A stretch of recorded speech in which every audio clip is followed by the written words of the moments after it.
Haleluya, haleluya, shalom blessed people. Kiranya berkat dan damai sejahtera dari Allah menjadi bagian kita sekalian sepanjang hari ini. Bersama saya Pendeta Theodorus dari channel Rumah Berkat, House of Blessing. Tema kita hari ini adalah, benarkah New Normal dan WHO adalah the New World Order? Firman Tuhan terambil dari Wahyu 13 ayat 16 sampai 18. Begini firman Tuhan. Dan ia menyebabkan sehingga kepada semua orang, kecil atau besar, kaya atau miskin, merdeka atau hamba, diberi tanda pada tangan kanannya atau pada dahinya.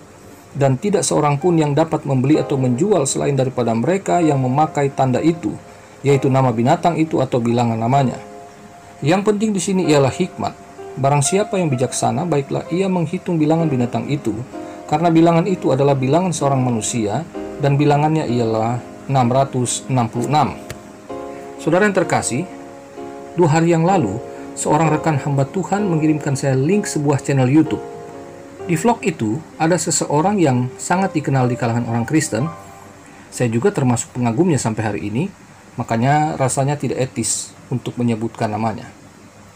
Beliau sedang berbicara tentang pandangannya mengenai New Normal yang dianggapnya sebagai cara Lembaga Kesehatan Dunia WHO untuk memulai mengontrol dunia melalui pandemi COVID-19 yang masih berlangsung sampai hari ini. Saya tidak akan menyampaikan secara detail isi vlog tersebut, dan saya tidak berniat menyerang tokoh tersebut secara pribadi. Saya hanya tergelitik dengan pandangan beliau. Jadi, saya hanya sekedar memberi pandangan yang sebaliknya dari apa yang disampaikan oleh tokoh tersebut, yang menurut saya itu cukup berlebihan. Untuk itu, saya memberi tema yang menjadi pertanyaan. Benarkah New Normal dan WHO adalah the New World Order? Saya hanya akan menyampaikan secara singkat saja pandangan saya mengenai tema tersebut. Tapi mari kita bahas satu persatu dulu. Pertama, istilah New Normal adalah istilah yang disampaikan oleh Presiden Jokowi untuk menanggapi situasi ekonomi nasional yang memburuk akibat pandemi COVID-19. Istilah itu efektif dijalankan oleh masyarakat ketika diizinkan kembali untuk beraktivitas seperti sebelum adanya pandemi. Dengan kata lain, masyarakat diperbolehkan kembali ke dunia normal, tetapi dengan syarat yaitu mematuhi protokol kesehatan seperti memakai masker, sering mencuci tangan, dan menjaga jarak ketika di luar rumah. Inilah yang dimaksud dengan New Normal. Keadaan New Normal ini nantinya akan menjadi New Social Order atau tatanan sosial baru akibat perubahan yang terjadi.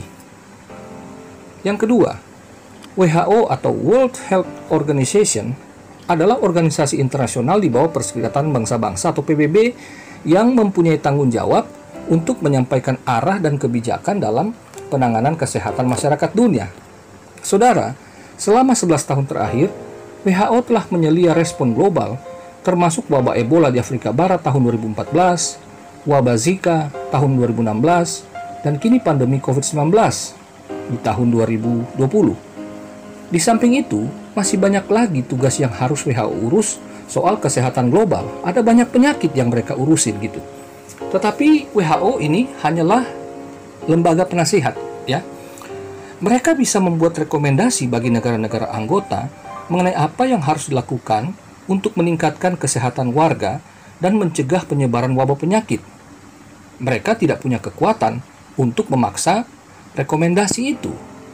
Jadi, WHO hanya merekomendasikan, tetapi negara yang direkomendasikan itu yang berhak menentukan apakah mau melaksanakan rekomendasi itu atau tidak. WHO telah banyak menerima kritikan dari segi politis, segi ekonomi, bahkan dari dunia sains, saudara. Ini sebetulnya lumrah saja sih bagi sebuah lembaga, apalagi lembaga global seperti WHO. Yang ketiga, the New World Order, yang bahasa Latinnya ialah Novus Ordo Seclorum. Ini merupakan teori konspirasi tentang tatanan dunia baru, yaitu bahwa elit kekuasaan rahasia dengan agenda globalis berkonspirasi untuk akhirnya menguasai dunia melalui pemerintah dunia yang otoriter, yang akan menggantikan negara bangsa yang berdaulat, dan sebuah propaganda yang mencakup segalanya, yang ideologinya memuji pembentukan tatanan dunia baru sebagai puncak dari kemajuan sejarah. Saudaraku, penganut teori ini meyakini bahwa saat ini dunia sedang dikuasai oleh elit global dengan sistem yang dirancang agar semua orang tunduk dan menjadi pengikutnya. Di kalangan Kristen, teori konspirasi kemudian dikaitkan dengan Wahyu 13 ayat 16-18 yang menjadi ayat pokok kita, yaitu datangnya antikristus. Itu dimulai dengan pemasangan chip di tangan kanan atau dahi manusia sebagai pengontrol kehidupan oleh elit global itu. Dan sekarang WHO yang dituding sebagai tahta antikristus itu ketika mengatur kesehatan manusia secara global sejak pandemi COVID-19. Sekarang pandangan saya mengenai ketiga hal yang disebutkan tadi. Pertama, bagi saya terlalu berlebihan apabila dikatakan bahwa new normal merupakan salah satu cara WHO menerapkan the new world order. Menurut saya, new normal merupakan inisiatif situasional dari Presiden Jokowi untuk menyeimbangkan antara kesehatan dan ekonomi. Melaksanakan protap kesehatan dalam beberapa bulan ini paling tidak sedikit banyak telah mengubah perilaku masyarakat, khususnya soal kesadaran akan pentingnya menjaga kesehatan dari hal yang sangat sederhana seperti mencuci tangan.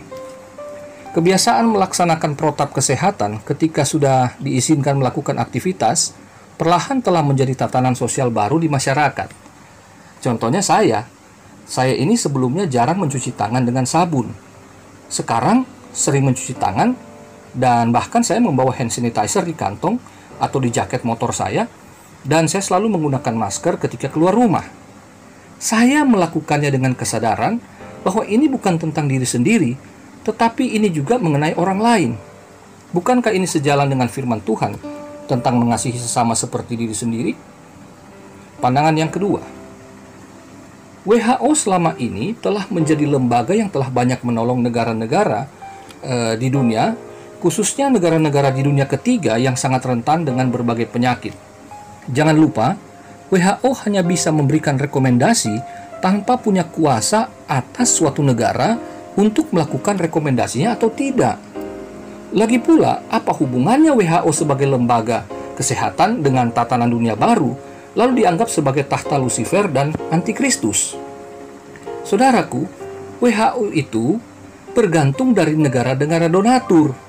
Jadi WHO itu nggak punya kekuatan politik, apalagi kekuatan keuangan kalau dia berdiri sendiri. Jadi ini tidak rasional menurut saya. Apalagi beberapa hari yang lalu, Donald Trump menyatakan bahwa Amerika Serikat menarik diri sebagai donatur terbesar WHO karena WHO dianggap pro-Cina dalam kasus COVID-19.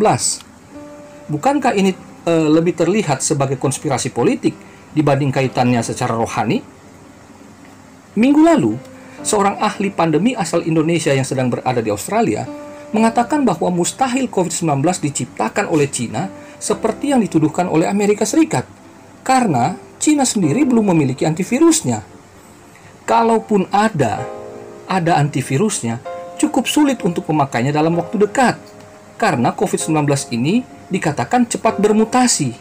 Apalagi di Indonesia, ini unik, lain-lain saudara. Jadi katanya, kalaupun obat dari Amerika terbit, maka belum tentu cocok untuk dipakai di Indonesia, dan sebagainya. Sekarang pandangan yang ketiga, mengenai the New World Order. Bagi saya, ini hanyalah teori yang suka mengait-ngaitkan satu cerita dan tokoh persis dengan orang yang suka menggunakan Wahyu 13 ayat 16-18 ini dengan teori gematrianya untuk menyatakan antikristus sudah datang.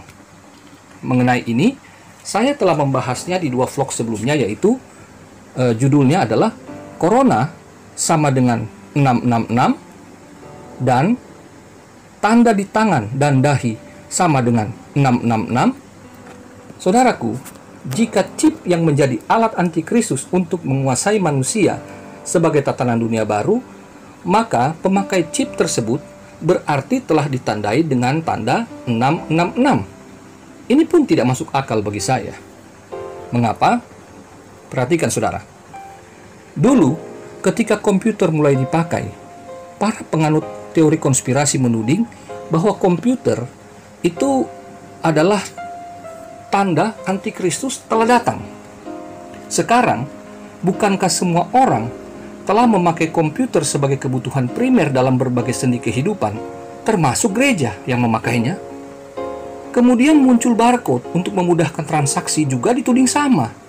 Bukankah semua barang yang kita beli sekarang ini semuanya memiliki barcode? Di mana yang tidak ada barcode, saudara? Perhatikan lagi. Di dunia moneter, pernah muncul yang namanya monetary dexter atau Mondex dengan sistem smart money yang kemudian diakuisisi oleh Mastercard Internasional yang juga kena tuduhan sebagai sistem keuangan antikristus. Bukankah sistem Mondex ada di tiap kartu debit dan kartu kredit, termasuk yang ada di dompet jemaat dan pendeta saat ini? Jika chip itu memang alat antikristus, maka semua orang saat ini sudah menggunakan tanda 666 tanpa perlu ditanamkan chip di tangan atau di dahi. Barang apa sih yang sekarang tidak menggunakan chip? Perhatikan lagi saudara, beberapa saja yang saya sebutkan, karena mungkin ada di dompet atau saku saudara, seperti iktp, SIM kendaraan bermotor, kartu SIM handphone, kartu debit, kartu kredit, dan sebagainya. Bukankah semuanya itu menggunakan satu kartu data saja, yaitu NIK dan KK? Bukankah data semua orang sudah ada di genggaman pusat data Google, Facebook, Instagram, Twitter, termasuk YouTube yang sedang saudara saksikan ini? Saudaraku, tanpa COVID-19, dunia sudah masuk dalam tatanan dunia baru. Karena kemajuan teknologi seperti sekarang ini, bukan karena antikristusnya. Marilah saudara, kita menjadi orang yang bijaksana menyikapi soal ini, karena yang terpenting ialah hikmat, kata Wahyu 13 ayat 18 tadi. Ingat saudara, Tuhan melebihi semua pengetahuan. Dia yang maha kuasa, bukan antikristus dalam wujud apapun. Jangan paranoid dengan kemajuan teknologi, karena Allah memakai juga semua sarana teknologi itu untuk menyatakan kasih karunia dan kuasa dalam pemberitaan Injil melalui media-media yang berkembang saat ini. Bahkan chip juga sangat berguna dalam pekerjaan Tuhan. Jangan takut saudara, fokuslah pada firman Tuhan dan bekerjalah dalam damai, karena Tuhan beserta saudara. Amin. Puji Tuhan. Demikian saudaraku vlog hari ini. Selamat beraktivitas, tetap percaya, tetap bersyukur, dan tetap semangat ya. Sampai jumpa di vlog berikutnya. Tuhan Yesus memberkati. Kiranya saudara dapat memahami apa yang saya bahas dan paparkan tadi. Puji Tuhan. Kita satu dalam doa. Ya Bapa di sorga, setelah kami dengar firman-Mu, kami tidak mau dikacaukan Tuhan oleh pandangan-pandangan yang tidak sesuai dengan firman-Mu. Kami percaya apa yang Tuhan lakukan saat-saat ini melalui sarana apapun, ketika semua itu bertujuan untuk memuliakan Tuhan, maka Tuhan bisa memakai itu melalui kami, agar kami dapat menikmati berkat dan bahkan menjadi berkat. Terima kasih Tuhan atas firman-Mu, atas apa yang Tuhan karuniakan bagi kami, yaitu roh yang melebihi roh daripada dunia ini, roh yang melampaui roh antikristus itu. Kami tidak takut akan apapun, karena yang kami takuti adalah kalau kami terpisah dari Tuhan. Sebab itu Roh Kudus, jangan pernah tinggalkan kami, singkapkan selalu rahasia firman-Mu, agar kami tetap dapat berjalan dalam kebenaran-Mu untuk melihat anugerah Tuhan di balik semua perkara, di balik semua masalah yang saat-saat ini sedang kami hadapi. Kami mau fokus untuk melayani Tuhan, untuk bekerja bagi diri kami, bagi keluarga kami, dan bagi orang lain. Kami mau melakukan segala sesuatunya penuh dengan iman dan ucapan syukur. Hari ini kami siap berjalan dalam anugerah-Mu Tuhan. Bimbing kami Roh Kudus, biar nama-Mu dipermuliakan. Dalam nama Yesus kami berdoa. Haleluya. Amin.